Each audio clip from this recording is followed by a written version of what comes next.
Hi viewers, welcome to filmi craft. நான் உங்கள் அருண். தரமான உலக திரைப்படங்களோட வரிசையில் இந்த எபிசோட நம்ம பார்க்க போகிற படம் 2014 ஒரு அமெரிக்கன் த்ரில்லராக ஒரு ட்ரெஷர் ஹண்டிங் மூவியாக ரிலீஸ் ஆன ஆஸ் அபவ் சோ பிலோ.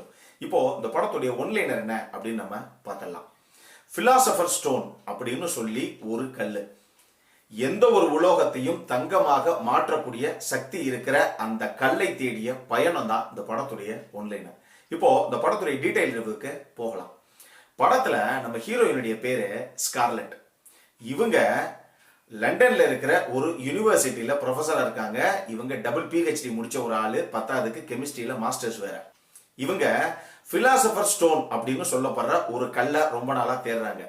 இவங்க மட்டும் இல்ல, இவங்களுடைய அப்பாவும் தான் வாழ்நாள் முழுக்க அந்த கல்லை தேடுறத மட்டுமே பொழப்பா வச்சுக்கிட்டு தெரிஞ்சவர். அவரு கடைசி வரைக்கும் அந்த கல் எங்க இருக்குன்னு அவரால் கண்டுபிடிக்க முடியல. ஒரு தருணத்துக்கு மேல அவரே கடைசியில கொஞ்சம் மனநிலை சரியில்லாம கடைசியா தற்கொலை செய்து கொண்டு அவரே இறந்து போறார். இதன் காரணமாகவே தான் அப்பாவால கண்டுபிடிக்க முடியாத அந்த கல்லை தான் எப்படியாவது கண்டுபிடிக்கணும் அப்படின்னு இவங்க நினைக்கிறாங்க. அதுக்கு இன்னொரு முக்கியமான காரணம், ஒரு சாதாரண தங்கக்கல் வைரக்கல் மாதிரி ஒரு கல் கிடையாது. அது அந்த பிலாசபர் ஸ்டோன் அப்படிங்கிறது என்ன அப்படின்னா, அந்த கல்லு எந்த ஒரு உலோகமா இருந்தாலும் அதை தங்கமாக மாற்றக்கூடிய ஒரு கல். ரெண்டாவது விஷயம், அந்த கல்லை கடைசியாக யார் வச்சிருக்காங்களோ அவங்களுக்கு மரணமே கிடையாது அப்படின்னு சொல்லி ரொம்ப நாளாக ஒரு மித்து, அதாவது பல பேர் அதை நம்புறாங்க. இந்த மாதிரி ஒரு தருணத்துல எப்படியாவது அந்த கல்லை நம்ம கண்டுபிடிச்சு அதை அடையணும். அதுதான் நம்ம ஹீரோயினுடைய டாஸ்க். இந்த கதைக்குள்ள இன்னும் போறதுக்கு முன்னாடி ஒரு முக்கியமான விஷயத்த நான் இங்க சொல்லிடுறேன். இந்த படம் ஒரு வியூ பாயிண்ட் ஃபிலிம், அதாவது கையில ஒரு ஹேண்டில் கேமரா மாதிரி எடுத்துட்டு போய் அதுல என்னென்ன காட்சிகள் எல்லாம் சிக்குச்சோ அதை மொத்தமாக கரெக்டா நேர்த்தியாக எடிட் பண்ணி அப்படியே படமாக ரிலீஸ் பண்றது. அதனால இந்த படத்துடைய ஃபர்ஸ்ட் ஷாட்லயே ஹீரோயின் ஈரான் பார்டருக்குள்ள ஒரு பஸ்ல வர்றாங்க. வரும்போது கேமராவை பார்த்து அவங்களே பேசுறாங்க, நம்ம ரேசா அப்படின்னு சொல்ற என்னுடைய நண்பர் ஒருத்தர் இங்க இருக்காரு, அவரு ஈரான்ல இருக்கிற ஒரு கேட்டகோம்புக்கு என்ன கூட்டு போறேன் அப்படின்னு சொன்னாரு. கேட்டகோம்ஸ்னா உங்களுக்கு தெரியும் இல்லையா? அதாவது பூமிக்கு அடியில ஒரு சுரங்கப்பாதை மாதிரி போய்கிட்டே இருக்கும் ஆழமாக. அது எதுக்காக இந்த கேட்டகோம்ஸ்ங்கிறத முந்தைய காலத்துல யூஸ் பண்ணாங்க அப்படின்னா, இந்த பிணங்கள் எல்லாத்தையும் புதைச்சு வைக்கிறதுக்கு பூமிக்கு அடியிலேயே ஒரு இடம், அதுதான் கேட்டகோம்ஸ். அந்த மாதிரி ஒரு இடத்துக்குள்ள இந்த பிலாசபர் ஸ்டோன் எங்க இருக்கு அப்படிங்கிறதுக்கான சில குறிப்புகள்லாம் இருக்கு. அதை தெரிஞ்சுக்கிறதுக்காகத்தான் நம்ம அங்க போய்கிட்டு இருக்கோம் அப்படின்னு கேமரா பார்த்து ஃபர்ஸ்ட் ஷாட்லயே பேசுறாங்க. அங்க போறாங்க, அந்த ரீசாவையும் அவர் மீட் பண்றாங்க, அந்த கேட்டகோம்ஸுக்கும் அவரோட சேர்ந்து போறாங்க. அங்க இருந்து ஒரு குறிப்பையும் எடுக்கிறாங்க. இது மாதிரியே இன்னும் ஒரு 1-2 இடத்துக்கு போய் அந்த பிலாசபர் ஸ்டோன் எங்க இருக்குங்கிறதுக்கான குறிப்புகளை கிளியரா எடுத்துக்கிட்டு இவங்களும் இவங்களுடைய ஃப்ரெண்டு ஜார்ஜ் 2 பேரும் சேர்ந்து ஒரு விஷயத்தை கிளியரா ஃபைனல் பண்றாங்க. இந்த பிலாசபர் ஸ்டோன் அப்படிங்கிற விஷயம் பூமிக்கும் பாதாளத்துக்கும் நடுவுல கிட்டத்தட்ட 370 அடி ஆழத்துல இருக்கு. 370 அடி ஆழத்துக்கு நம்ம எப்படி போக முடியும் இங்க இருந்து அப்படின்னு சொல்லும் போது அதுக்கு ஒரே வழி கேட்டகோம்ஸ் தான். நம்ம பாரிஸ்ல இருக்கோம், இங்க கிட்டத்தட்ட 200 மைல் நீளமான கேட்டகோம்ஸ் எல்லாம் இருக்கான். சோ அதன் மூலமாக தான் நம்ம போய் அந்த ஸ்டோன் எங்க இருக்குன்னு கண்டுபிடிக்க முடியும் அப்படின்னு ஒரு முடிவுக்கு வர்றாங்க. ஆனா அந்த கேட்டகோம்ஸுக்குள்ள போறது அப்படிங்கிறது அவ்வளவு லேஸ்பட்ட காரியம் கிடையாது. அதுக்கு யாராவது ஒருத்தருடைய உதவி வேணும் அப்படிங்கும் போது பாப்புலியான் அப்படின்னு சொல்லி ஒரு நபருடைய உதவியை நாடுறாங்க. மொத்தமாக இப்ப பாப்புலியானுடைய ஒரு டீம், இவங்க 2 பேர் எல்லாரும் சேர்ந்து ஒரு 6 பேர் பாரிஸ்ல இருக்க அந்த கேட்டகோம்ஸ் வெளியே இறங்கி உள்ள போய் அந்த பிலாசபர் ஸ்டோனை கண்டுபிடிக்கிறதுக்கான முயற்சியில இறுதியாக இறங்குறாங்க. இதுக்கப்புறம் என்ன நடந்தது அப்படிங்கறதுதான் படத்துடைய மொத்த கதையை. இந்த படத்துல என்னை ரொம்ப கவர்ந்த விஷயங்கள் என்ன அப்படின்னா, முதல்ல சினிமாட்டோகிராஃபி. காரணம் என்னன்னா, இது ஒரு வியூ பாயிண்ட் ஃபிலிம். ப்ரொஃபஷனலான ஒரு டெக்னிக்கலா கேமரா வச்சு அப்படிலாம் ஷூட் பண்றோம் அந்த மாதிரி இல்லாம கையில எடுத்துட்டு போற ஒரு கேமரால, அதே மாதிரி இவங்க எல்லாரும் பொதுவாக இந்த மாதிரி கோயிலுக்குள்ள போறவங்க எல்லாம் தலையில ஒரு டார்ச் லைட், அது பக்கத்துல ஒரு கேமராவா அந்த தலையிலே மாட்டுற மாதிரி ஒரு செட்டப் வச்சிருப்பாங்க இல்லையா? இவங்க எல்லாருமே அப்படி மாட்டியிருக்காங்க.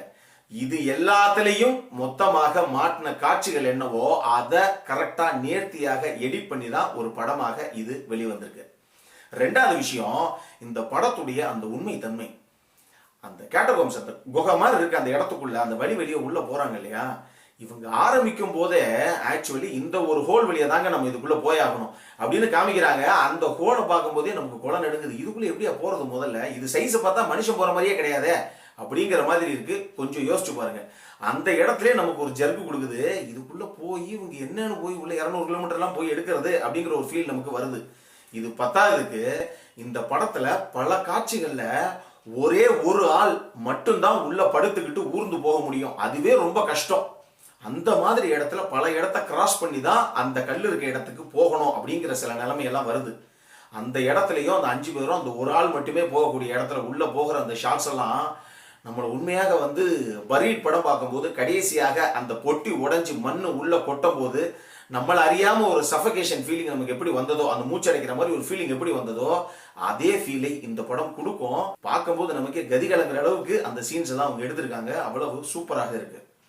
மூணாவது விஷயம், இந்த படத்துல அந்த கேட்டகோம்ஸ்குள்ள இறங்கி இவங்க போறாங்க இல்லையா, இது எல்லாம் செட்டு போட்டு எடுக்காம உண்மையாகவே பிரான்ஸ் கவர்மெண்ட்ட பக்காவான பெர்மிஷன் வாங்கி உண்மையான ஒரு கேட்டகோம்ஸ்குள்ள போய் அவ்வளவு நேர்த்தியாக படம் பிடிச்சிருக்காங்க. இதுல எதுவுமே செட்டு கிடையாது. நாலாவது விஷயம், இந்த படம் ஒரு ட்ரெஷர் ஹண்டிங் படமாக எதையோ தேடி போறோம் அப்படிங்கிற மாதிரி ஒரு பரபரப்பாக அப்படி போனா கூட படத்துல போக போக சில ஹாரர் எலமெண்ட்ஸ் எல்லாம் உள்ள வச்சு நம்ம கொஞ்சம் பக்கு பக்குன்னு தான் இருக்குது படம் பார்க்கறதுக்கு. அந்த ஒரு ஃபீலை இந்த படம் கண்டிப்பாக கொடுக்குது. இந்த படம் எல்லா ரசிகர்களையும் பெரிய அளவுக்கு கவருதோ இல்லையோ, கண்டிப்பாக பொழுது போலங்க ஏதாவது ஒரு படம் ஜாலியா பார்க்கலாமா அப்படின்னா நிச்சயமாக இந்த படம் நீங்க பார்க்கலாம். அடல்ட் கண்டென்ட் பொறுத்த அளவுக்கு இந்த படத்துல எந்த அடல்ட் கண்டென்ட்டும் கிடையாது. ஒரே ஒரு சீன் உள்ள அந்த கேட்டகோம்ஸ்குள்ள போகும்போது இருக்குது. அது கூட கேமராவுடைய மூவ்மெண்ட் ஸ்பீடா இருக்கிறதுனால உங்களுக்கு ஒன்றும் பெருசா தெரியறதுக்கு வாய்ப்புகள் இல்லை. இந்த படத்துக்கு ஃபில்மி கிராஃப்ட் கொடுக்கக்கூடிய ரேட்டிங் 7/10. இப்போ நம்மளுடைய அடுத்த செக்மெண்டான இன்ட்ரெஸ்டிங் ஃபேக்ட்ஸ் பொறுத்த மூவிக்கு போகலாம்.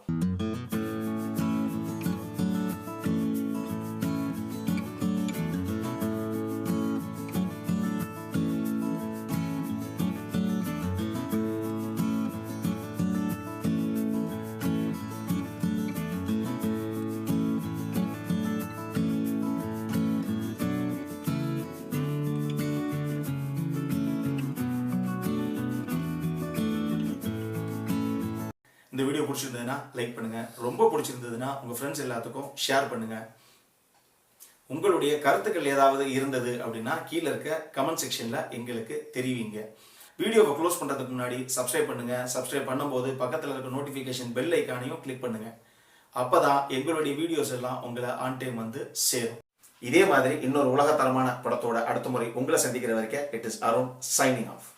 பை.